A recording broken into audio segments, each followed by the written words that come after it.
Hey, everybody, it's Ron Johnson, and this is Locked On Sports Minnesota, and it's Friday, so you know what that means? It's time for the round table. We got Reggie Wilson from Care 11. We got Julia Daniels from Care 11, also her cat from Care 11 2.0. And then we got Sam Ekstrom, the producer who does it all. I'm Ron Johnson, again, as I said, your host, and this is Friday. It's the round table. So, you know, it's Locked On Sports Minnesota, so we got to get locked in on these topics. What you got for us, Reggie? The Vikings, underdogs against NOLA. You know what? I think that Vegas has it wrong, and it's wrong right now to go against this team. The Timberwolves are rolling. Look out. Cat might have woken up from his hibernation. Will we ever see Jaren Hall again? Maybe. We'll talk about it. And for those that watch the PJ Flex show, there's a lot going on in Gopher Town. There's 3 games left: Purdue, Ohio State, Wisconsin. If PJ Fleck tends to or happens to lose those games, what are the implications with the Gopher football program? We'll talk about that and much more coming up next on the Friday Roundtable. But I want everybody to know today's episode is brought to you by Jase Medical. Empower yourself when you purchase a Jase Case, providing you with a personal supply of 5 antibiotics that treat 50+ infections. That's 50 infections. Get yours today at jasemedical.com. That's JASE medical.com. Well, Reggie, Vikings, Gophers, Wolves, a lot of stuff going on. I'm excited to talk about the Wolves too, because the Wolves got me excited. But let's start off with the Vikings. Reggie, take it away. All right, so funny enough, the Saints have won their last 2 games, right? But their last 2 games, they've beat the Bears, who have a backup quarterback, Tyson Bagent, and the Colts, who also have a backup quarterback in Gardner Minshew. So they get another backup to the backup quarterback this weekend with the Vikings and Josh Dobbs. And you know what? It's interesting because we all kind of wonder, like, okay, now that Josh has a week of preparation, and now that team kind of has a game tape from his performance on Sunday, you know, the Saints have one of the better defenses in the league as well. And so I think it's going to be a good matchup and a good test for this Vikings team. But I also think that it's going to be a continued showing for Kevin O'Connell and his play calling. So he has not had, I was talking to one of my coworkers last night, Kevin O'Connell, even going back to his days in Washington, he has not had a quarterback with this type of mobility in the offense. And I think, you know, you think about going back to Washington, even going to Kirk Cousins, and then going to LA, Jared Goff, and then Matt Stafford, and you're like, these are all guys that throw it on time, in rhythm, and not guys that really extend. I mean, I guess Stafford could kinda, but nobody to the level of Josh Dobbs. And so I am interested to see, you know, maybe if we see some RPO type stuff, which we didn't really see when Kirk Cousins was the quarterback. Maybe some design runs for Dobbs. But it's funny because, like, he didn't even have to have any design runs against Atlanta. He just kind of made some things happen. And so I think maybe Josh is maybe the best one. He's just kind of improvising and going out there and just trying to make something happen. Some of those runs that we saw were just absolutely amazing. And so I'm interested to see what the Saints do to try to keep a contain on Josh Dobbs and how that pass rush led by Cam Jordan is going to affect the football game. But I'm interested to see how Kevin O'Connell continues to evolve as a play caller with the guy who can use his legs. Like, that's going to be something that I'm going to be watching for. And I just don't put it past the Vikings to go in there and get a win against the Saints, because Dobbs and O'Connell seem to have some synergy going. And I'm just excited to see what the two of them do against the Saints. Yeah, Sam, before I kick it over to you, Reggie, the song is called Backup Plan. It's by Big Boy, for those that don't remember, Big Boy Andre 3000. And it literally goes, boo, I got a backup plan to the backup plan to back up my backup plan. So for those understanding where Reggie was going with that, it's a big boy song. It's one of my favorites. I can't say the other words because there's some lyrics in there that the very next lyric, it's not made suitable for work. Not suitable for work. But Sam, what you think about this, and why are the Vikings underdogs to the Saints? Yeah. You know who is the least sentimental person or people in the world? It's the bookmakers in Las Vegas. They don't care about heartwarming underdog stories involving Josh Dobbs. They're just looking at the numbers, the probabilities. And the probabilities is that Josh Dobbs might regress. Josh Dobbs might not be able to run out of trouble like he did against Atlanta. And that backup quarterbacks usually come back to earth at some point. So I understand it. Home field has not really been a thing for the Vikings this year. They're 1-3 at home. They did beat the 49ers, but lost 3 before that. So I understand the line. I still think the Vikings can win, though, like Reggie said. More so because I don't really trust the Saints. I think they've got a good secondary. Honey Badger, Paulson Adebo is playing very well. Former Gopher Jordan Howden. Oh, yeah. But I don't like their offense. Like, I watched every play of that Saints-Bears game back. Derek Carr is a first-read QB. He did not get the ball down the field once. He had one throw beyond 14 yards in that game. It was all quick 3-step drops, and maybe that was a game plan just against the Bears specifically, but I don't think there's a lot of explosiveness in that Saints offense. So if you can score 21, 24 points, I think you've got an excellent chance to win this game. Don't forget, too, the Vikings defense has been playing lights out. This is a statuesque quarterback that probably can be pressured. I really like the Vikings' chances to hold the Saints down in the teens, and then Josh Dobbs doesn't have to do too much. He's just got to work the ball down the field on a couple drives, get the Vikings over 20 points, and voila, that turns into a 5-game winning streak. Yeah, and for those watching on YouTube at home, you can download YouTube and search Locked On Sports Minnesota. For those watching on Roku and Amazon, the reason I did this was because I just totally forgot Jordan Howden, Sam. All week I was like, what Saint should I reach out to? And we talked about Steve Jordan coming on. Jordan Howden is the guy. Like, win or lose, we got to get a former Gopher on here. One, to hopefully talk about the Purdue win, and then hopefully talk about the Saints loss. I don't know if he'll want to talk to us after they lose, but hey, we'll figure this one out. Julia, underdogs, Locked On Sports, FanDuel, everybody saying the Saints have the edge, but it's all about money. But what are your thoughts on that? Yeah, well, I think yesterday I said this on air, Disney writers are jealous of the ending and the comeback that the Vikings had on Sunday, right? But now's the hard part where you have to either keep up with the standard that you set or top that. And I think that's why a lot of people underestimate the Vikings. And because, like Sam said, their showing at home has not been great this year. But we also know that the latter half of their season is predominantly at home. So I think they take that to their advantage this week. Like you said, Sam, this defense is getting into, dare I say, the flow of things with Brian Flores. They are explosive. Anybody, and I think they're underestimated too, because they're just now getting into a flow and also gaining confidence as well and making explosive plays, forcing takeaways, forcing turnovers. And it's something that I think people overlook. It's also just a common theme to underestimate Minnesota sports teams, right?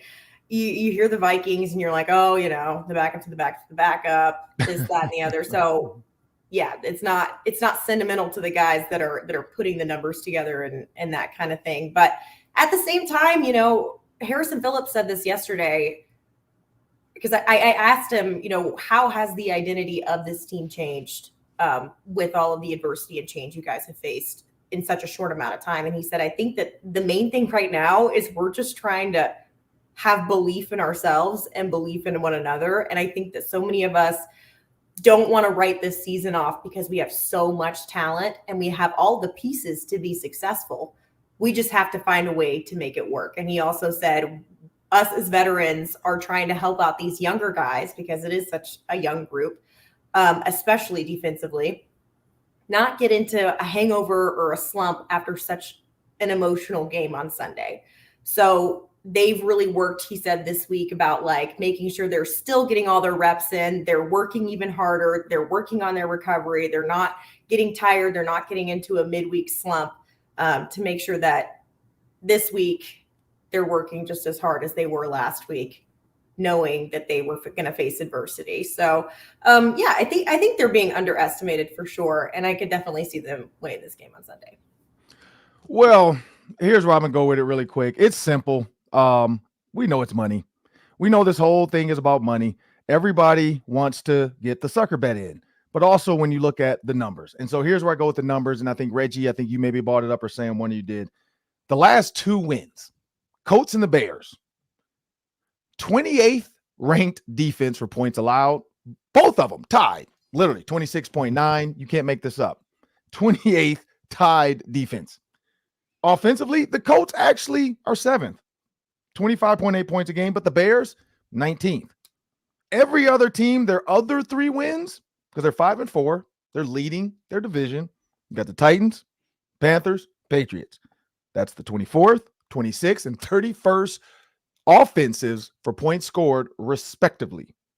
Panthers defense is the worst in the NFL. So the Saints haven't really faced a team that has a dual threat offense and defense that can really get after you. When you look at the Vikings offense, basically 2nd in pass yards, 13th in points, but 8th in total yards. Defense, and we talked about this at the very beginning of the year. Where does the defense have to be for this team to be considered successful or be successful better than last year? 14th right now. 14th. I said they just got to be top 15. 14th right now for yards allowed.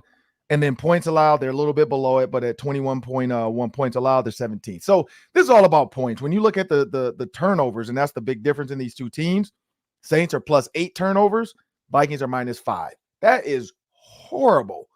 The Vikings are 28th, and the Saints are 3rd in the NFL at +8 turnovers. So if the Vikings, and I feel like we say this every week, it's like Groundhog's Day. If they cannot turn the ball over, they win this game. Vegas is betting on them turning the ball over.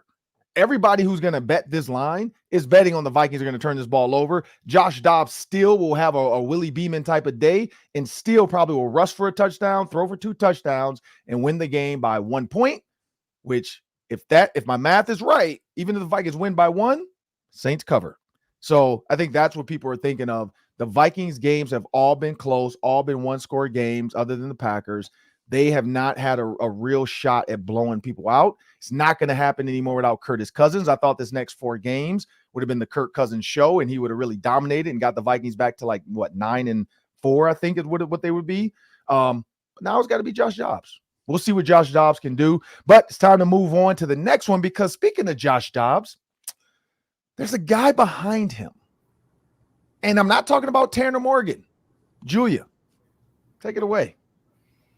The question is, will Jaren Hall get another chance to play this season? I think that depends a lot on this Sunday, right? What does Josh Dobbs do with the opportunity that he has, and how does he top or maintain the performance that he had this past Sunday? Mm-hmm. Let's also not underestimate how smart Josh Dobbs is too, and he's not new to this whole learning an entirely new offense in a very short amount of time. So, there's a lot of confidence for him. But as far as Jaren Hall goes, he looked, it's only 2 possessions, right? But he looked really good out there. 5 for 6, 78 yards on 2 possessions. I mean, knocking on the door right when he got hit in the head. He had all of the groundwork laid. Just got it kind of stolen away from him with that concussion. But it depends. Nick Mullins also is not, he's not been designated to return to practice yet, but Kevin O'Connell said yesterday, is well on his way to being back in the near future. So that is another factor that goes into, will we see Jaren Hall this season too, right? But if luck keeps taking a stab at the Vikings like it has in the past, literal 2 weeks, for sure we could see Jaren Hall back, because you never know. It's football. Something could happen. Knock on wood. Don't want to put anything out into the universe, but something could happen to Josh Dobbs. You have no idea. So I will say we don't know. We just don't know if we'll see Jaren Hall again. But if we do see Jaren Hall again, I would say that there's high expectations for how he will perform should he be thrown into a game or into the position that he was in, because the maturity that he showed just in the short amount of time that he had as the starter for the Vikings was impressive as it is. Yeah, true. Sam. Yeah, I think there is a threshold to where if Dobbs struggled enough this week, that Jaren Hall could play again the following week. Now, I think you would have to struggle pretty mightily, but I think if Dobbs is still trying to grasp this offense, and let's not kid ourselves, 2 weeks in an offense does not mean he knows it yet. Like, the 1 week thing was remarkable because it was really more like 3 days, and he didn't get any practice reps. That's what was remarkable about it. Okay, now he's had a little time on task. Well, let's remember that Kirk Cousins needed like a year in this offense to really feel comfortable. He needed until this training camp to feel like he had a full grasp of it. So Dobbs is still going to be really raw, really green, trying to figure this thing out. So it's possible that things go south on him. I'm not saying it's likely, but I'm saying it's possible. And if that happens, then I think you could fairly easily turn back to Jaren Hall and say, hey, Josh, we love you. You're our backup.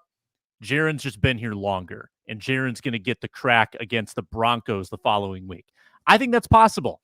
I also think that Jaren Hall could end up playing in like a Week 18 situation. If the game is meaningless, for better or for worse, I think they give Jaren Hall that look because it's just more important for them to get a glimpse of their rookie than it is Josh Dobbs, whose contract is expiring.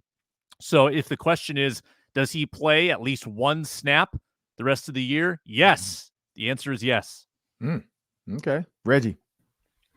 I think at some point you draft a guy, and I feel like you have to find a way to figure out what you have in him. And I think it was going to be good game tape against the Falcons to see what he could do in live action, facing adversity, just to see like, okay, is this guy a guy that we can invest in moving forward? Because now they kind of have a little bit of a logjam behind Kirk Cousins, or maybe they have a logjam figuring out who the next quarterback is going to be. If it's not Kirk Cousins, we've heard rumblings that maybe they want to re-sign Kirk Cousins. But I think what has now kind of thrown a little bit of a wrench into that is just kind of seeing how this offense looks with a guy who can be mobile.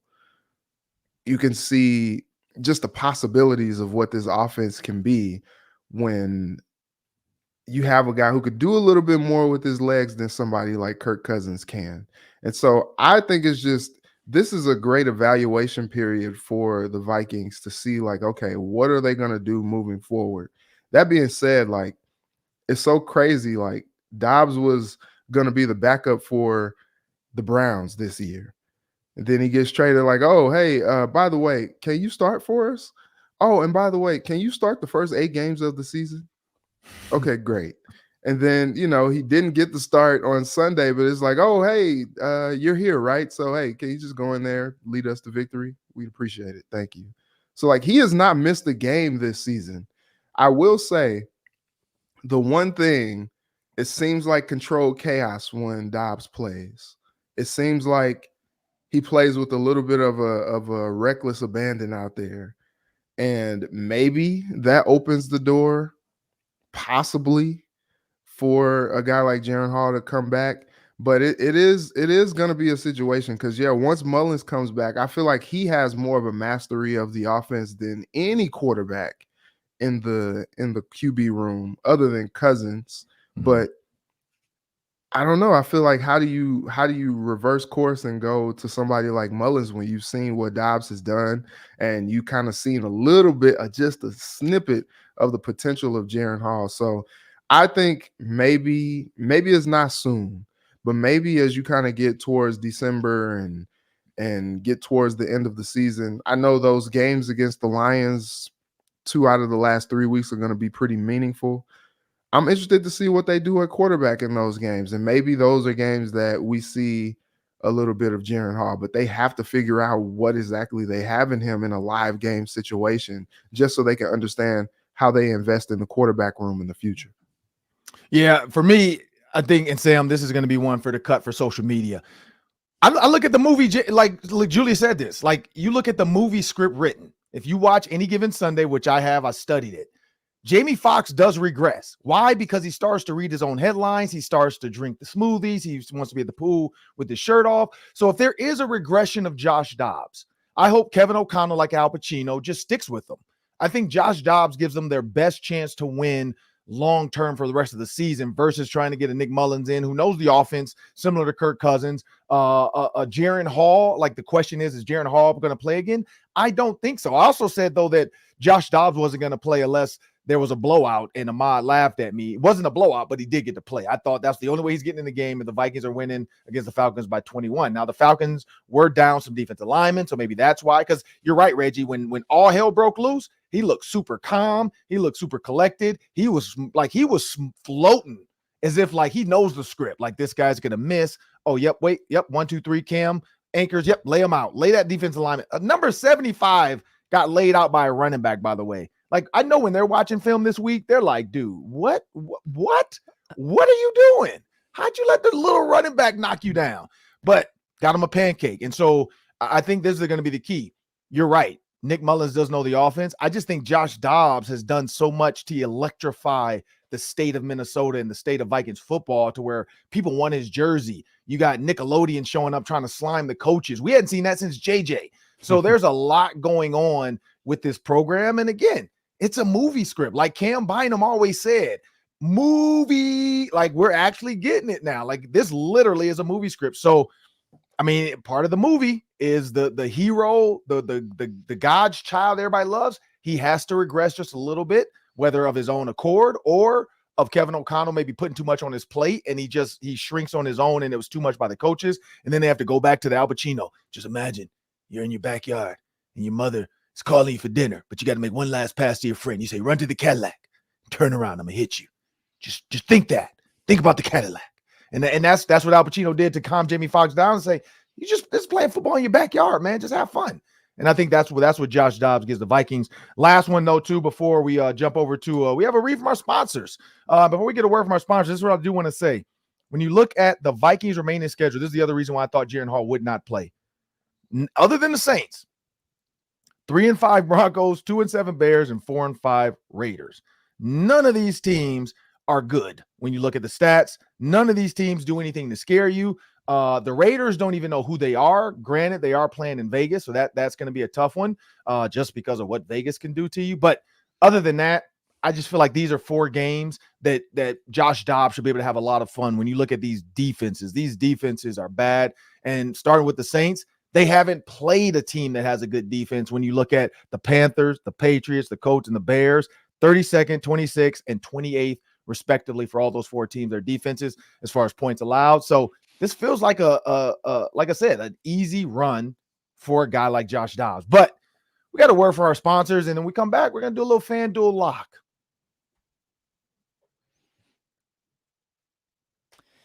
Let me tell you about Jase Medical. There's a lot of uncertainty in the world. There are fires, hurricanes, earthquakes, and when there are natural disasters like that, there are supply chain shortages. Sometimes it's hard to get medicine and the right care. Well, the Jase Case helps with that. A personalized emergency medication kit that contains 5 essential antibiotics to treat the most common and deadly bacterial infections. You can customize your case and add additional life-saving medications based on your unique needs after consulting with Jase's medical professionals. Doctor created, doctor recommended. Jase Medical now offers customizability for your Jase case with dozens of add-on medications, so you find the ones that fit you and your family's unique needs. They're continually working to find new offerings, and they've recently added ivermectin as an option in the Jase case. You can also get gift cards for family members so your loved ones can be taken care of and have a Jase case of their own for that peace of mind. JaseMedical.com.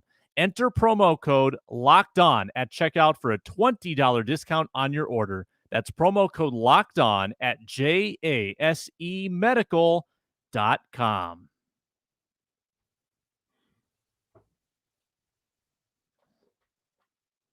Well, now it's time for the FanDuel locks. So Every week, people, we're bringing you the FanDuel locks, bets that we think are going to hit. Pretty simple. Every week, been hit or miss, but for the most part, we've been pretty close. So I'm going to start with you, Julia. What's your FanDuel lock for this weekend?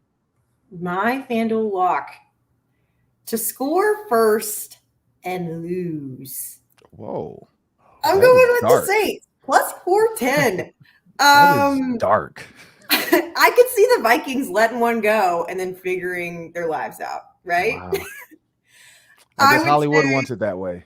that could be a fun one. That is my FanDuel lock, because if any team is going to do something like that, it will be the Vikings, right? I think we can all agree.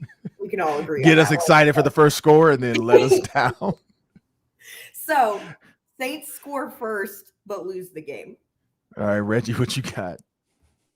Hopefully you're happier.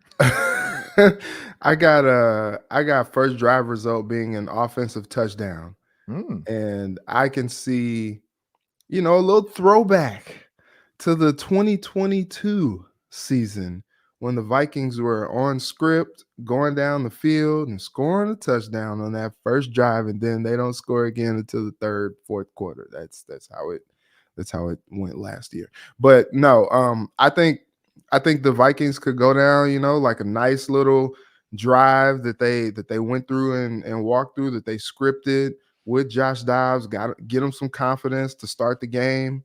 It's plus 410 on that first drive result being an offensive touchdown. I'll take it. I'm going to go with the Vikings to score above their point total, which is 19.5. That is not that many points. The Vikings are going to score in the 20s in this game. And then I'm going to sprinkle a little bit on the exact final score of Vikings 23, Saints 20. I sense a last-second field goal. I think it's coming from Greg Joseph this week.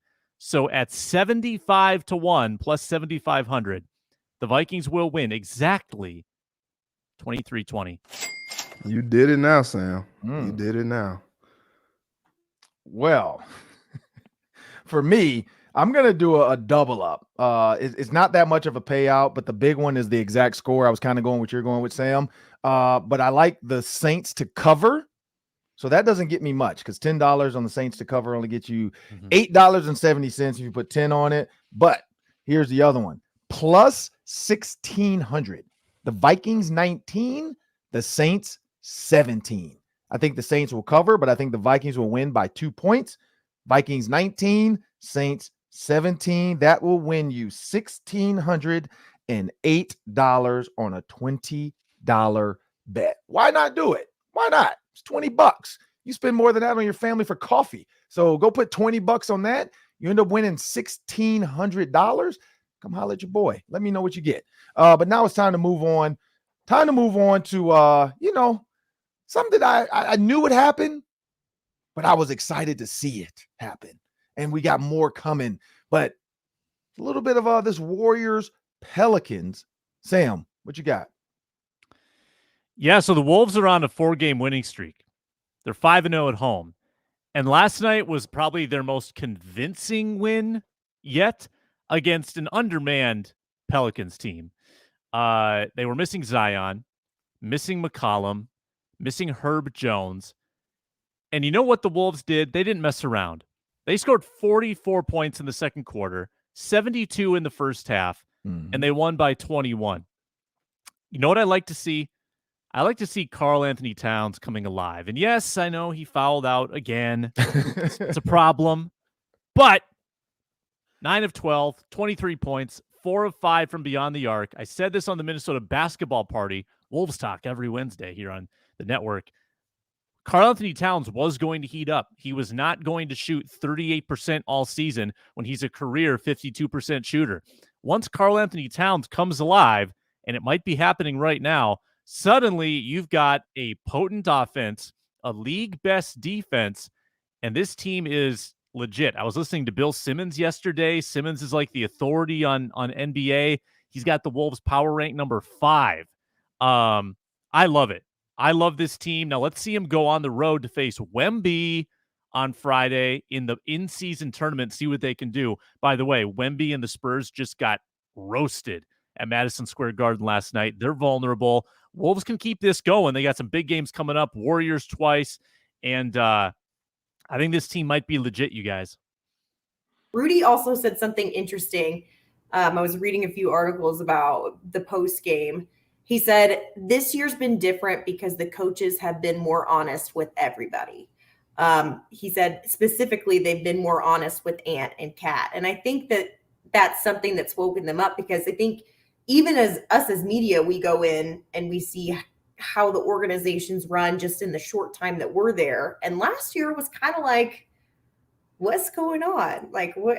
It feels a little disorganized. It feels like people aren't getting along, that kind of thing. And so it's exciting to hear somebody like Rudy Gobert, who is very honest and blunt when he says things, just say it's nice to see coaches kind of holding people accountable. And we've seen the results on the floor. It'll be exciting to see how they do moving forward, because it is so early in the season, but it's also refreshing to see them doing this so early in the season. I think there's a lot to look forward to for sure. Reggie. So I think a big difference is Anthony Edwards. After his 38-point performance the other night, they asked him, like, Ant, like, what's going into this, start for you? And I don't know if you guys remember, but there was talk last year, because you remember, like, with Cat's weight loss, he and Ant basically came into the season at the same weight. And, Cat started talking about how Ant needs to stop eating Popeyes and take better care of his body. And that was like, remember, that was like a drama point last season. And it was also a drama point when people were like, man, like, Ant's just not been very explosive. Like, we were waiting to see an Ant dunk for a long time last year. Like, he wasn't the same Ant. And this year, Michael Grady last night was like, oh, when the windmill comes out, it's time to go home. And that was that. Like, he is out here just dazzling. And they asked Ant earlier in the week, like, what has gone into this start? And he's like, look, summer ball helped. And he was like, and Finchie made me come back to Minnesota early and get in the gym and get to work. And so, like, his conditioning is on point. And he came into the season with a little bit of momentum from a health and a in shape standpoint. And he's been a catalyst for this Wolves team. They got saucy last night. There was no Zion. He was out having a baby with his boo. Shout out Mariah Mills. Is that what the personal issues were? Yeah, he was having a baby. And all right. And I'm sure it was killing Mariah Mills last night. But we won't go there. This was to me the biggest thing that I was impressed with. All 5 starters in double figures last night. 10 for McDaniel, 17 for Rudy, plus 24 when Rudy was on the floor, plus 35 when Ant was on the floor, 23 points for Cat. He finally came alive from 3, 4 for 5 from downtown. Mike Conley was also 4 for 5 from downtown. Those were his only points, were 3-pointers last night. 12 points for him, 26 points for Ant on 10 of 22 shooting.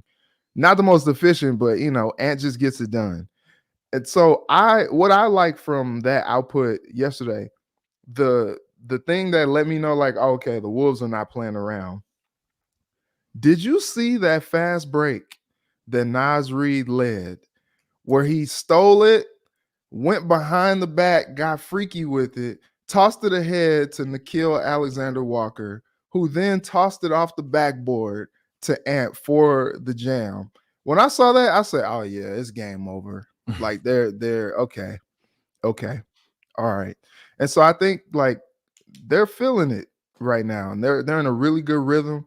And like you said, Sam, they got dog walked with Wemby in New York. And so, like, this is another opportunity for them to, I mean, I feel like it's a little bit of a trap game a little bit, but I feel like it's another opportunity for them to go into San Antonio at the start of this tournament and just whoop up on them and show the league, like, who they are starting off this season. Mm-hmm.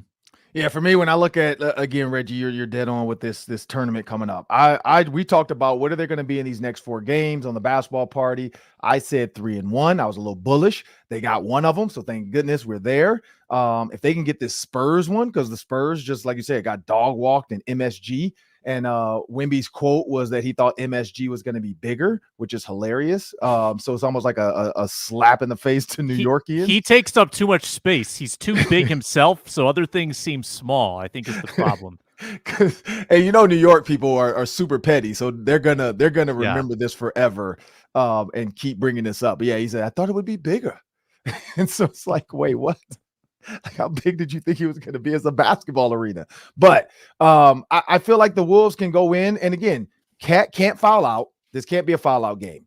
The good thing is Wemby he's not a guy that's going to bang. So it's a different type of ball. So, and that's what we have to see is how do they handle him? Because everybody talks about what he does. And this in-season tournament, when you think about them playing the Warriors and then playing the Warriors twice though within this, that's the other thing. Can they split with the Warriors? I mean, we just watched the Warriors lose at the end of a game as well. Klay Thompson had a chance. Steph Curry had a chance. Neither got it off, and they lost. And so can they do it? Like, can they beat the Warriors? If they go 4-0, when we get back to this basketball party, I don't know. Like, I'm on board. I'm on board for them to be a 3 seed now. Like, if they're 4-0 after this, beating the Warriors and the Spurs, I mean, 3 seed. Then we could be talking 3 seed, and they don't have to face the number 1 team until the game before the finals. And I think that would be, the series before the finals. And that would be the best case scenario. You don't want to have to play one, which is probably going to be the Nuggets. But I just think this team, like Cat, has to continue to come alive. He has to realize Ant with another glorious performance. It's Ant's team. Keep doing it. Keep going. Don't let the media make it a you against him. Don't bring up Popeyes. And 10 points for Reggie for bringing up Mariah Mills, because you have become toxic if they kick you off Twitter and Instagram, and they wouldn't kick Hamas off of Twitter and Instagram. They were allowed to post videos of these terrorists, but Mariah Mills got suspended for her attack on Zion. So you've gone super petty if you are considered worse on Twitter than the and I'm guessing that's the FBI agents that work for the NBA. But if the terrorists can stay and you got to go, whoa, you have hit an all-time high of petty Mariah Mills. But, shout out to Zion for the baby. I don't think it would have made a difference, though. I think they still would have beat the Wolves, still would have beat them. But now it's time for my Gophers. But before we talk about the Gophers, one quick one before we get out of here, we got one more word from our sponsors. Here to tell you about FanDuel, and I've got a wager for you. You might be scratching your head, but bear with me. I am touting the Cowboys money line, minus 2,200 against the Giants. You can win 23 cents with a $5 money line wager. Why would you do that? Because of the new promotion going on now at FanDuel. With a winning $5 money line bet, you get $150 in bonus bets if you're a new customer. So you win 23 cents on the Cowboys, and then you get 150. So you've got $150.23 that you can then use that full menu at FanDuel and put it on the other spreads, the player props, the over-unders, the future bets, and so much more. You can bet college basketball now, college football, NBA, bet the Wolves in San Antonio at the FanDuel Sportsbook app and FanDuel.com/lockedon. And get involved in the NFL season right at the midway point. We're giving you tips and touts every single week on this show. FanDuel, an official partner of the NFL.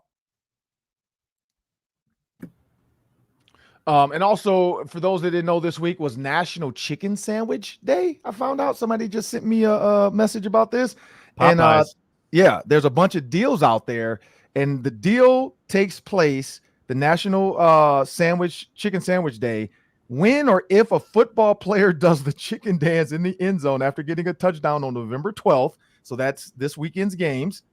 Shake Shack will give away free chicken shacks from November 13th to the 19th. So I don't know if we all need to go on the sideline before this game and talk to the potential touchdown scorers and Josh Dobbs and all those guys. But if somebody does the chicken dance, I don't know. We don't have Shake Shack, do we? Yeah, we do. Yeah. Oh, yeah. Rosedale.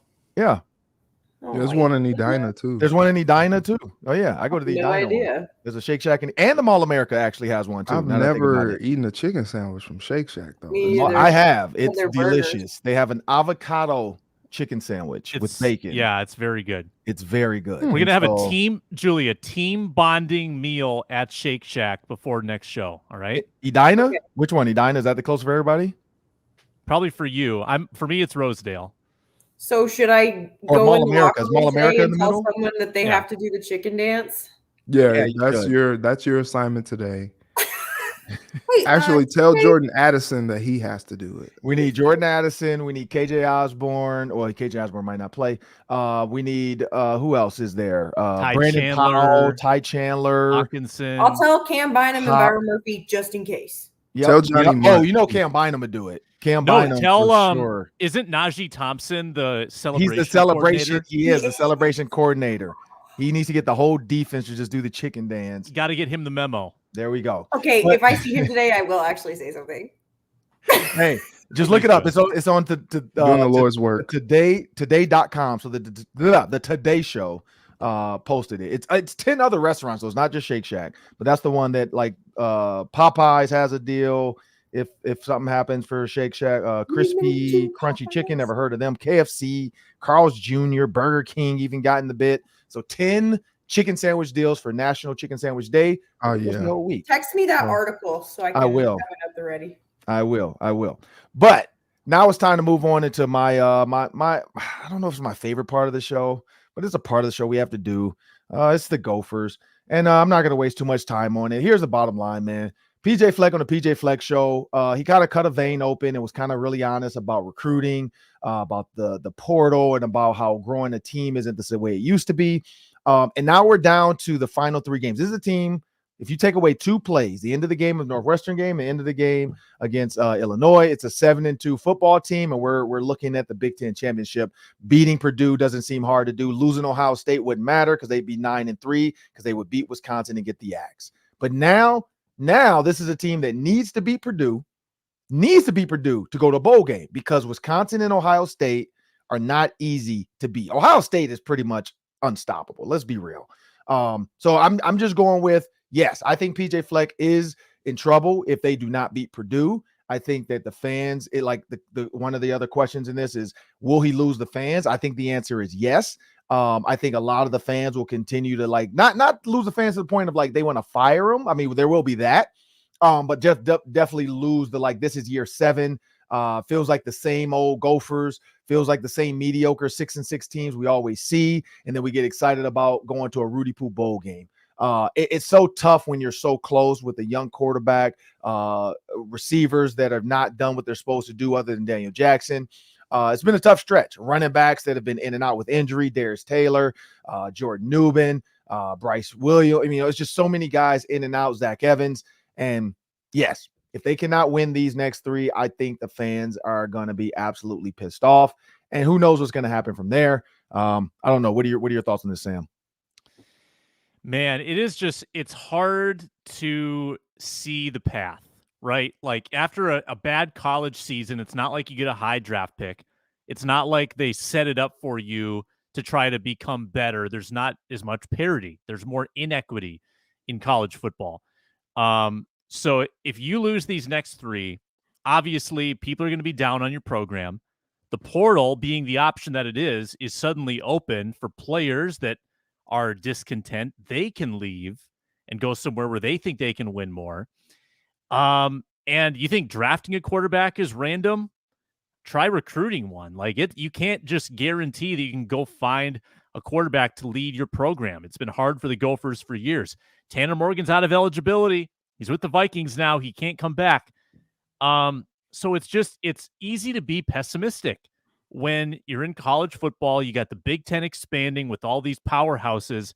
It's hard to see the light to where they really turn things around and get back to contender status in this new college football landscape. That's what's frustrating to me. Yeah, Julia. Listen, I'm from the South, so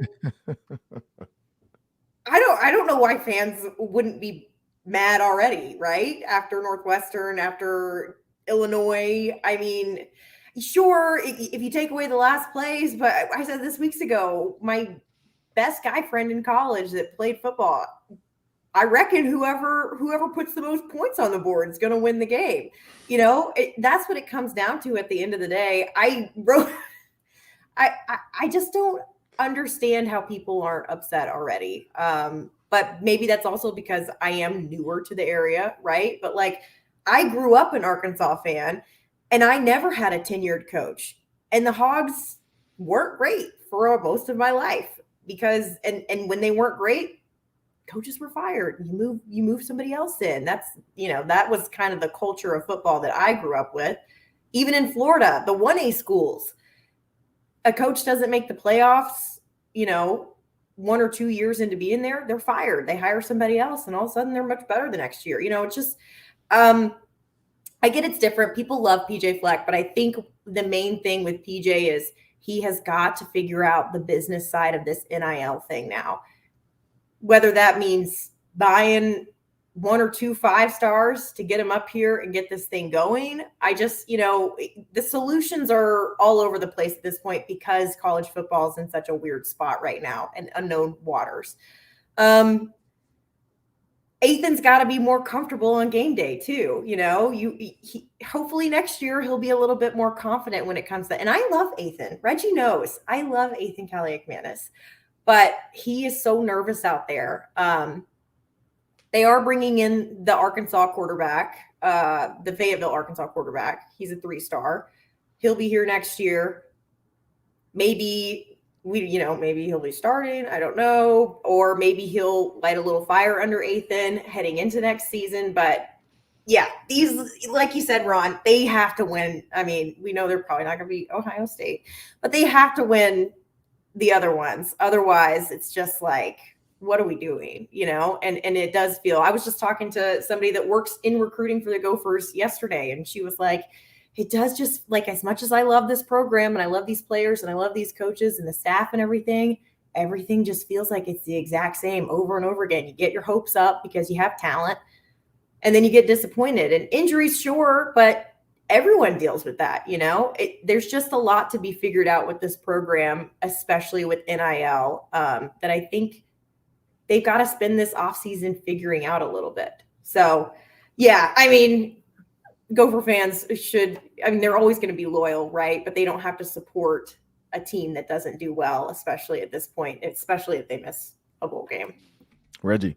I'm down on the Gophers, man. Like, I just don't, they just don't, I don't know. Like, they're gonna, they might, backdoor their way into the, Idaho potato toilet bowl or whatever. Wow. That may happen. But I just don't. There were so many expectations coming into this season. It's like, okay, Tanner Morgan's gone, and you got this new exciting quarterback who can do, some exciting things, and there have been some moments where you're like, wow, they beat Iowa. Oh, okay. You got PJ crying after the game, and then they come out and they lose to, Illinois, and some of these inexplicable losses that a program at this stage in the game should not be doing. And I feel like this team has fallen short this year, and I feel like at some point in each of the last several seasons, they've disappointed in a certain way and ended up going to some meaningless bowl game. And I don't understand how that continues to just be acceptable around here. Yeah, no, it's very understandable. It's not acceptable. I've been a part of the program where we won 9 games, and then I've been a part of the program where we won 5. Like, it happens. Like, I don't understand it in college football. I've been a part of seeing Iowa be at the bottom of the Big Ten and then rise to the middle, go to the top for a little bit, and then back down to the bottom. So it's just a parody of, this is a city that's so used to the other shoe falling that we're expecting this to happen. So I don't know what's going to happen these next 3 games. The Gophers might mess around and win the next 3, and then we're going to look back and say, man, they beat Ohio State, but they couldn't beat Illinois. They could not beat Northwestern. This is a team that should be in the Big Ten championship, but they're not. But That'll do it for us today. I'm Ron Johnson. That's Sam Ekstrom. That's Reggie Wilson. That's Julia Daniels. We want to thank you guys for joining us on the Locked On Sports Minnesota Friday Roundtable. Remember, you can download Locked On Sports Minnesota's apps on Amazon Fire, Roku. You can also get us on the 24/7 Wild, Wolves, Vikings, Gophers, all your sports talk 24/7 on our YouTube channel. Just search Locked On Sports Minnesota. Thank you guys and have a great weekend.